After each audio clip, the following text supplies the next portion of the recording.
yoshlarni oilaviy hayotga tayyorlash mavzusida ochiq dars o'tkazamiz. Bahslar, munozaralarga boy bo'ladi. Erining vazifalarini, majburiyatlarini yoki qaynonani qanaqadir demak chegarasini. Baxtning siri nimada? Bugun biz sizlar bilan baxt formulasini chizamiz. Odatda bizda juda katta qadriyatga aylangan desak ham bo'ladi. Oilam mustahkam bo'ladi.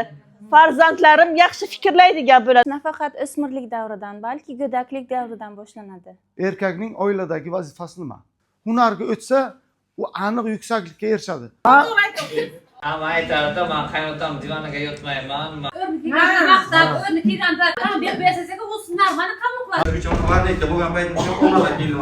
O'g'il bolani qattiq qo'l ushlab tarbiyalash kerakmi yoki ko'ngliga qarab tarbiyalash kerakmi? Aytganingiz qilmay qo'yadi.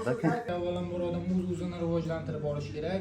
Er-xotin qo'sh ho'kiz degani hozirgi zamonda ikkalasi harakat qilsa birdaniga bir kunda qilishi ham mumkin o'sha ishni. Ikkovi birdan fikr qilib, kelishilgan holda chiqish kerak. Eti sizniki, suyagi bizniki. Juda pullik oilaning farzandi. Tonish bilish demayman sizga. Ervi natijasiga qaraydi, musbat manfiylikka yozib beribdi. Ayol va erkakka barobar bog'liq bu. Ustozimiz Nazarov aka, minnatdorchilik izhor ustoz. Biz bilan birgalikda mana shunday bahsli darslarni o'tkazasiz degan umiddamiz. Katta rahmat. Demak, faoliyatim davomida juda ko'plab guruhlarga dars berganman, juda ko'plab guruhlar bilan birgalikda ishlaganman.